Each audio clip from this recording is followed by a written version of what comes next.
Meu Deus, pela milésima vez eu vou tentar gravar aqui, porque tá difícil, hoje tá complicado, viu?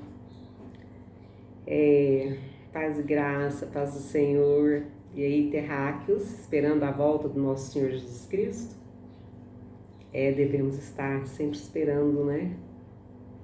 Porque aí tudo já vai estar resolvido, subiremos com Ele, estaremos com Ele para sempre. Então, como eu refutei a congregação cristã no Brasil, eu venho estudando os motivos por qual eu cheguei, né, a esse pensamento. Porque quando você sai, é porque já tem muito tempo que você quer sair. Então, é por isso que eu estou fazendo uma pesquisa. Quais foram os motivos por que eu saí? Então, agora, eu voltei para o histórico, né, da obra de Deus revelada pelo Espírito Santo no século atual. Essa é a quarta edição, olha, tá velhinha, né? Porque eu comprei assim que eu batizei no ano de 81 e ela é da Congregação Cristã no Brasil, dando um testemunho de Luiz Franciscon. Só que a obra de Deus, eu já vou deixar muito bem claro, porque assim, eu gosto muito de ler a Bíblia, li muito, decorei vários capítulos para recitar e também trabalhei como auxiliar na igreja, né?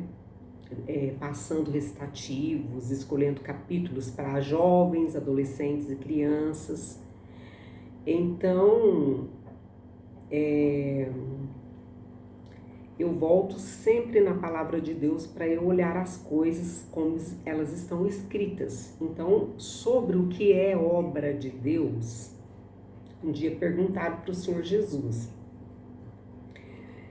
E ele respondeu ali em Evangelho de João, capítulo 6, versículo 29, ele responde: a obra de Deus é esta, crer naquele que ele enviou. Porque todo mundo sabe da perseguição tremenda que Jesus Cristo sofreu, o quanto foi difícil essa missão dele provar que ele é a salvação do homem, que por um homem entrou o pecado em nós nascemos pecadores por Adão, e por um homem entrou a justiça de Deus e a misericórdia, que é Jesus Cristo, que nasceu homem, morreu, ressuscitou, subiu aos céus, está ali nos céus. Em breve voltará para buscar a sua igreja.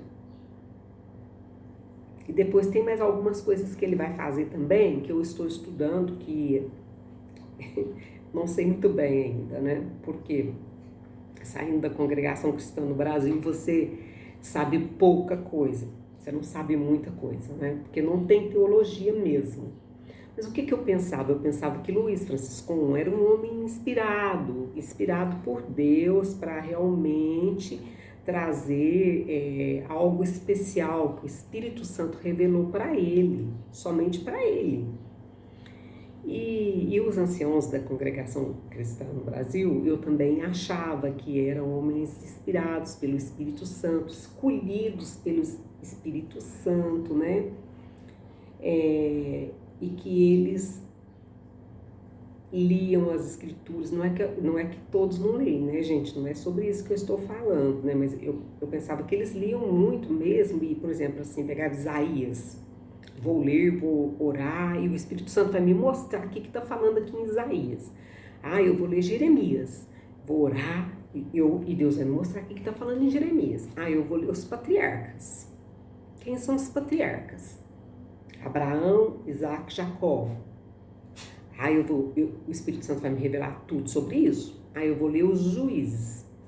O Espírito Santo vai me revelar tudo sobre isso. E assim eu pensava que fosse, né? Que eram homens assim, que eram cheios do Espírito Santo, porque eles tinham a palavra de Deus em si, né? A palavra de Deus que eu falo é a Bíblia toda. A palavra de Deus, o sopro divino do Espírito Santo para que se escrevesse a Bíblia.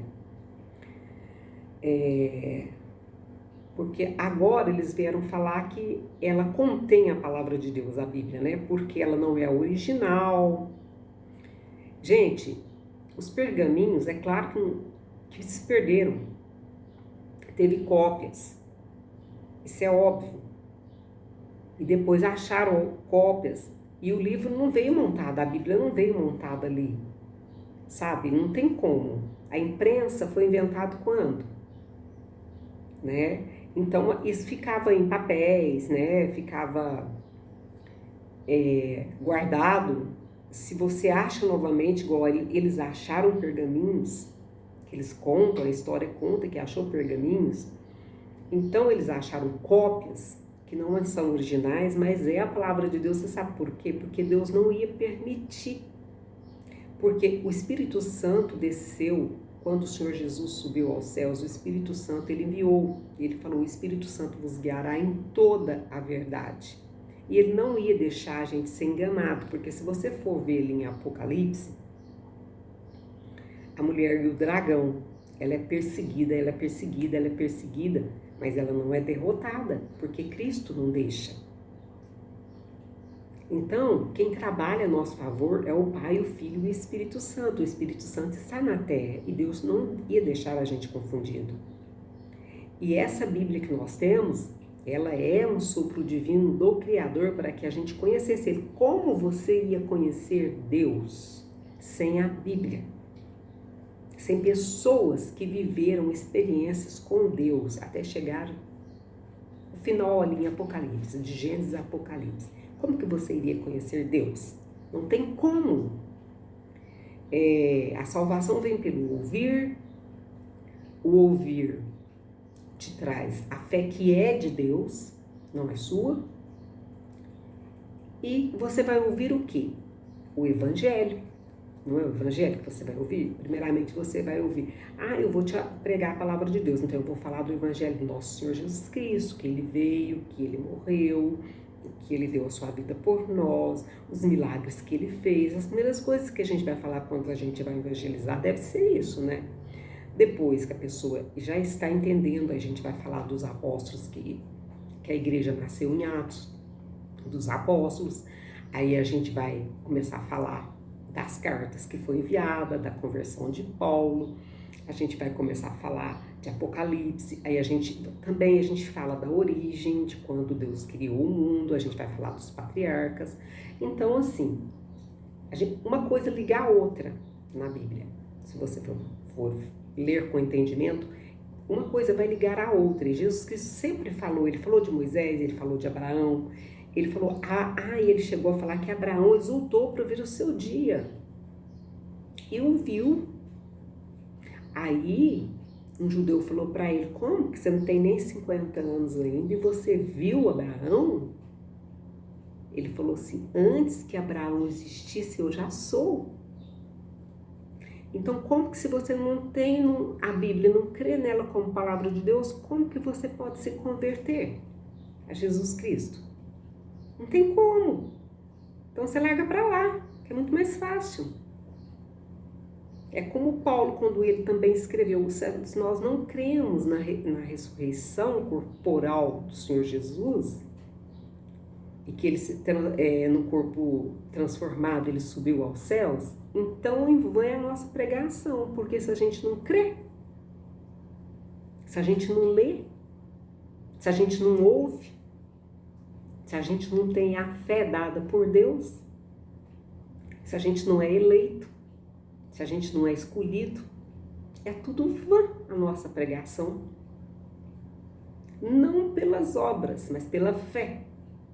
Porque para que ninguém se ache melhor do que o outro. Mas eu tenho mais obras porque eu fiz isso, eu fiz aquilo. Não, eu fui lá para a rua, fiquei de madrugada dando sopa para os pobres.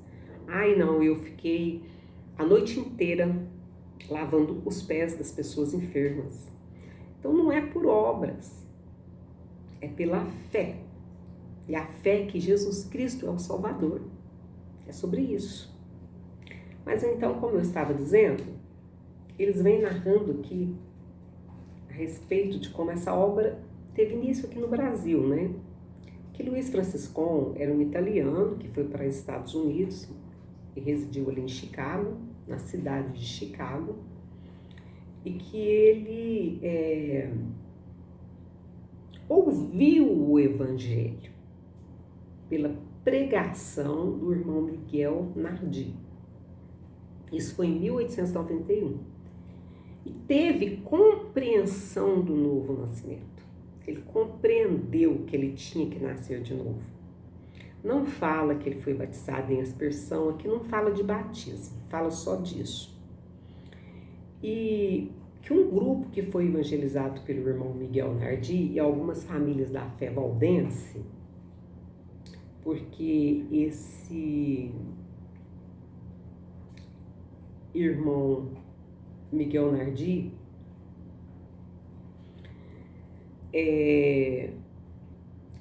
teve contato com os valdenses e também falou do Evangelho e ali eles conversando, e as pessoas que eram também da ateus, ou as pessoas que eram da igreja católica, porque a gente tem que lembrar, gente, que a igreja católica no Brasil, nessa época, ela era a influência total. Aqui nem existia esse negócio de igrejas evangélicas. Essa época, 1900, na entrada de 1900, não existia. Isso aqui era tudo católico. E aí o que acontece? Eles montam, então, nos Estados Unidos, a primeira presbiteriana italiana. Agora, já nos Estados Unidos tinha muitas igrejas. Tinha a Batista, tinha presbiterianos, tinha a Igreja dos Irmãos, tinha várias igrejas, as pessoas se reuniam ali, e ali buscavam a Deus, liam as escrituras. Tinha muitas pessoas formadas em teologia que vinham da Europa, e ali eles fincavam raízes nos Estados Unidos. Então, o que acontece? Então, eles fundaram essa presbiteriana italiana, sendo o senhor Filippo Grilli pastor. E o irmão Luiz Franciscon foi diácono. Depois disse que foi ancião. Esse Filippo Grilli era um pastor valdense, teólogo. Então, eles resolveram assalariar ele para ele tomar conta das coisas da igreja, né? Do que ia ser pregado, do que ia ser falado. E ele ia ficar por conta, ele não ia trabalhar com outro emprego. Então, eles assalariaram ele. Daí, o Luiz Franciscon já não gostou. Em 1907, William Hurd Duran, gente, eu não sei o nome, o único que eu sei que é William, que é um teólogo evangelista pentecostal, defensor da doutrina obra consumada no Calvário. Ele vem, eu dei umas anotadas aqui porque senão eu ia me perder, e fica sabendo, o Luiz Franciscon fica sabendo dele, porque ele recebeu o dom pelo Espírito Santo de evidências de novas línguas e de curas e de profecias. Então, Franciscon fica sabendo, aí ele vai atrás dele, né? E ele fica querendo também esse dom, essa manifestação, sentir essa presença do Espírito Santo. E ele começa a buscar. E aí ele vai para um lugar onde que eles avisam ele que o pessoal está reunido, né? Justamente com esse Duran, que ele era pastor, e que eles estavam falando em línguas. E ele foi para lá para buscar o dom de línguas, né? A mulher dele foi a primeira a ser selada deles ali, a esposa do Luiz Franciscon. Ela falou em línguas em sueco. E depois uma irmã que falou em língua chinesa. Com o passar do tempo, ele também foi e recebeu o falar em línguas. Só que ele não falou em que língua que ele falou, não. Bom, recebeu. E a partir daí, ele passou a evangelizar, a pregar.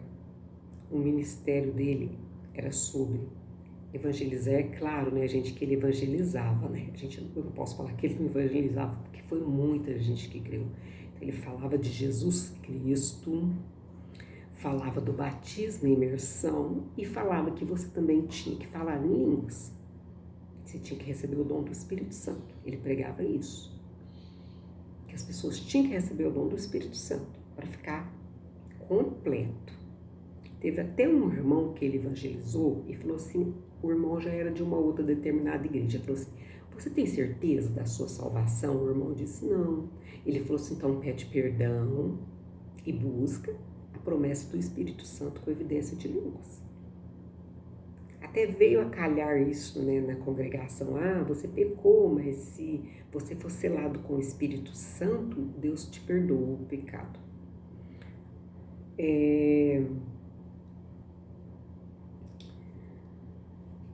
Ele fica com esse grupo novo de irmãos que falam em novas línguas, né? Ele já deixa outras pessoas para lá e já fica com esse grupo de irmãos aqui. Até um dia que ele vai até a Itália para evangelizar. Depois ele volta e tem uma confusão ali no meio deles, uma discussão, e ele não ficou muito satisfeito e saiu. Então isso foi em 1903. Quando foi em 1904, ele já estava com outro grupo de pessoas. Até aí tudo bem também, né? Porque o que tem, né? Eu quero dizer que ele sempre saía. Ele volta a frequentar também lá na onde o pastor anterior tinha que fala em línguas. Ele volta a congregar lá e de repente eles chamam ele para ser ancião naquela igreja. É um ancião da congregação da W. Branham Avenida. Ele foi ancião lá até 29 de junho de 1908. Teve profecias, teve mais membros selados, teve batismo, batizaram novamente em imersão, porque tinha pessoas que não eram batizadas em imersão, batizaram novamente. Fez viagens missionárias na Itália, nos Estados Unidos da América. Só em 1909, 4 de setembro de 1909, ele vem para Buenos Aires. Só um minutinho, por favor.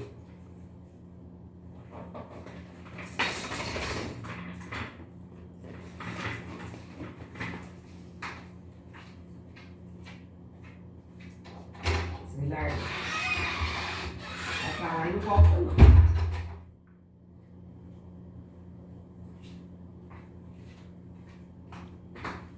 Oi, tô de volta. Cachorrinho aqui me atrapalhando. Nossa, hoje tá difícil. Então, só em 1909 que ele vem para Buenos Aires. Porque dizer que foi confirmado uma profecia, que foi falado em línguas, sabe, para ele ser missionário e vir para cá, para Buenos Aires. Porém, para vir para Buenos Aires, ele veio com o irmão Lombardi e uma tal de Lúcia Mena. Essa Lúcia Mena, ela já tinha familiares na Argentina, em Buenos Aires. Família Michelangelo Mena.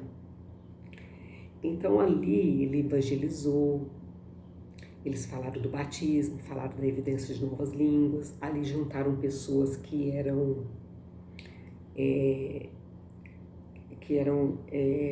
da igreja católica e também batistas e pessoal que já tinha conhecimento do evangelho também ali na Argentina, já juntou com ele ali por causa dessas novas línguas. E depois, em 1910, ele já tinha voltado para os Estados Unidos e aí ele veio novamente para Buenos Aires, onde já tinha aberto 2 igrejas, uma no subúrbio e outra em Buenos Aires. E depois ele parte para São Paulo. E no Jardim da Luz ele conhece Vincenzo Piovani, que é um ateu. Ele evangeliza ele também, evangeliza. E esse senhor era de Santo Antônio da Platina, ali no Paraná. E esse senhor foi embora e deixou só o lugar onde que ele morava, falando que ele morava em Santo Antônio da Platina, e o nome dele. E Luiz Francisco disse que Deus mandou que ele voltasse ali para evangelizar.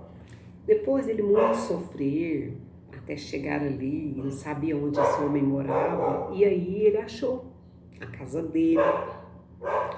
E ali ele se reuniu com eles, evangelizou as pessoas que estavam ali, começou a missão ali em volta de tudo, né? Ali em volta daquela região ali todinha no Paraná, em Santo Antônio da Platina.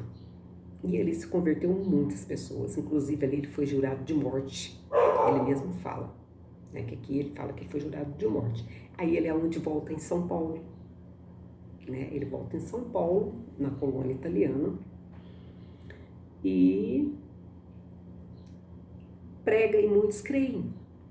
Muitos creem e obedecem ao Senhor, são batizados, falam em línguas. E quando ele vai de novo para Estados Unidos, ele volta aqui em 1947, a obra de Deus já tinha aumentado muito, né? Segundo ele, a obra de Deus já tinha aumentado muito, bastante, porque de 1942 a 1951, na congregação cristã no Brasil, que proliferou ali em São Paulo, aí já caiu para os estados, né, para as regiões do Brasil, o Sudeste principalmente, né, já tinham 74.775 almas, né, ele conta. Eu acho que é só de São Paulo, capital. E depois ele volta para os Estados Unidos, ele manda cartas, tem contatos com eles, é claro, é óbvio, né? E depois ele não volta mais aqui.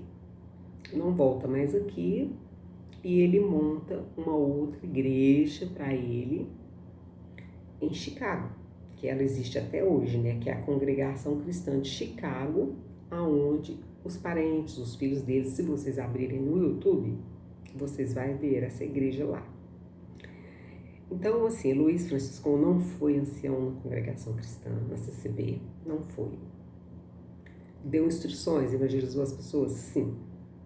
Mas o primeiro ancião foi o Luiz Pedroso. Aí vem passando, né? A gente já tem o terceiro ancião, que é o presidente, que é o João Finotti, né? De 1940 a 1950. Aí depois a gente pula aqui para os mais conhecidos, né? O irmão Miguel Espina foi em 1952, ele foi presidente. Depois a gente vai pulando aqui, ó, nos mais importantes, né? O José Nicolau do ano 2000.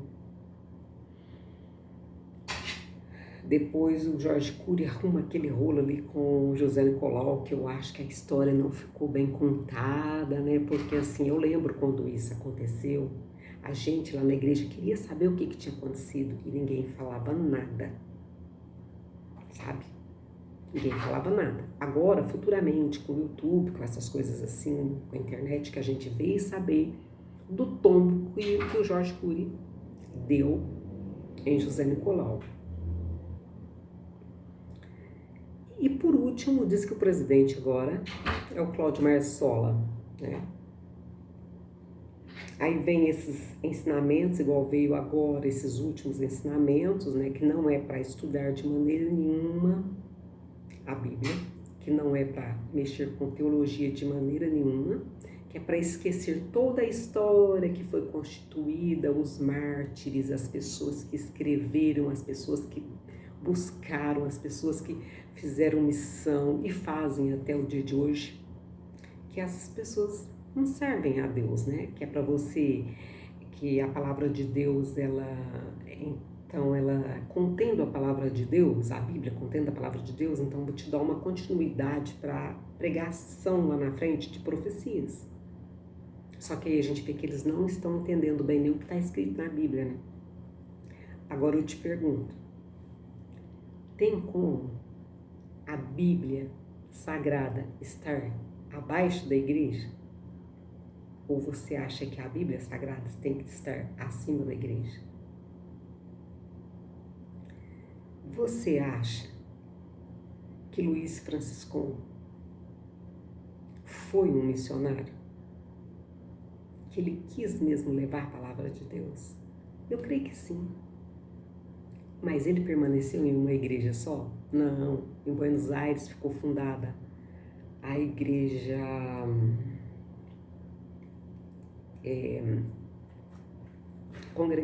a congregação Assembleia Cristã, né? Assembleia Cristã na Argentina, que hoje é muito forte, as mulheres usam véu também.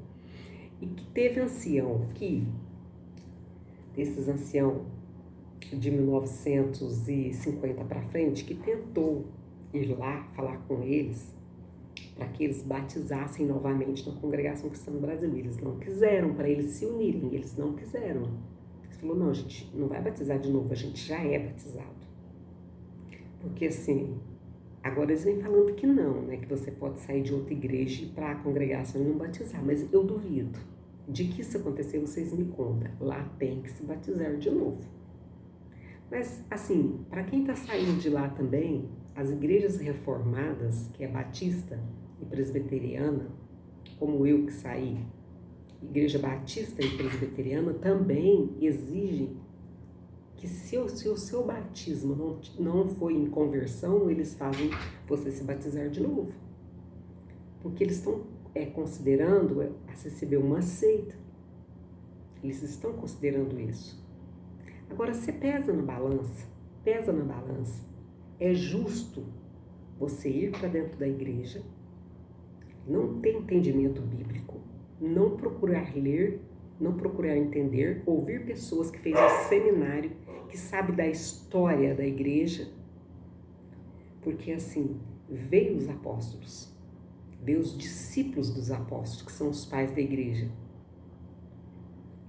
Veio a igreja católica, veio o protestantismo, as teses de Lutero, as teses de Calvin, as teses de São Tomás de Aquino, as teses de Jerônimo. Jerônimo diz que ele escreveu a Bíblia, essa que a gente tem, né? Essa que a gente tem, essa tradução do Velho Testamento, né? Que Lutero trouxe o Novo Testamento, se eu não estiver enganada. Lutero trouxe o Novo Testamento. Então, gente, a Igreja Católica ela destruiu o que os gregos tinham guardado lá, porque, observa bem, o apóstolo Paulo ele foi um apóstolo que pregou, evangelizou para gentios. E ele evangelizou muito na Grécia. A Grécia foi alvo de Paulo, tanto que você vê aos Coríntios, aos Efésios, aos Colossenses, aos Gálatas. E aos romanos também, Paulo evangelizou, tem a carta aos romanos, ele explicando muito bem quem eram os romanos e quem eram os judeus. Então, assim, você acha justo que ele simplesmente diga, não, isso daí contém a palavra de Deus, mas não é a palavra de Deus, não é. Gente, onde se viu? E ficar falando coisas lá na frente, tipo assim, Cristo subiu no céu, mas no reino ele não entrou. Cristo foi batizado na cruz. Batismo é salvífico. Batismo é salvífico. O batismo ele não salva ninguém. O batismo é uma confissão de que você creu no Senhor Jesus. Diante das pessoas, você vai ser emergido, nasce uma nova criatura para servir a Deus em espírito e verdade, porque você está confessando para as pessoas que estão ali que realmente você creu no Senhor Jesus. Você acha que todo mundo que batiza creu? Não. A porta está aberta, entra quem quiser. Nem aí você pode confirmar. E quanto aos dons do Espírito Santo, em falar em novas línguas, em ter profecias, em ter curas, em ter milagres. Vocês têm visto muitos milagres? Vocês têm visto paralítico andar, cego enxergar, mudo falar? Vocês têm visto isso? Porque isso aconteceu muito quando desceu o Espírito Santo em Pentecostes. com os apóstolos de nosso Senhor Jesus Cristo, que também são profetas, porque está registrado nas Escrituras Sagradas. Mas Deus pode fazer milagre? Hoje pode. Deus é eterno, Ele pode fazer milagre. Você pode orar? Pode. Você pode pedir para a sua enfermidade. Você pode pedir pela sua tribulação. Você pode pedir pelas suas necessidades. Mas isso não é um fato que acontece direto. Agora, ao falar em línguas, eu acho que virou uma mistureba tão grande que ficou uma coisa tão complicada de entender, porque você não vê uma pessoa falando, tipo assim, a irmã foi selada em chinês, e tem um intérprete, tem que ter um intérprete. Como que eu sei que a pessoa fala em sueco? Sabe? Uma coisa que eu estou estudando, vou ler várias vezes, eu já li um tanto, vou ler de novo, é o dia da descida de Pentecostes, que é 2 de Atos. Para entender se eles realmente falaram em outras línguas ou se eles falaram nas línguas deles e eles entenderam em... Quem ouvia entendeu na sua própria língua. Então, assim, não deixe de ler as Escrituras, de procurar entender, para não ser enganado. Porque nos últimos tempos, se deixar... Até se Deus deixasse, se Cristo permitisse, se nós não tivéssemos o Espírito Santo, até os chamados seriam enganados. Está escrito lá na palavra de Deus. Está escrito. Então é isso que eu deixo hoje. Nem sei se volto mais aqui. Sabe? Foi meio que difícil, está meio complicado aqui para eu falar, mas espero que todos entendam. Obrigada. Fica com Deus.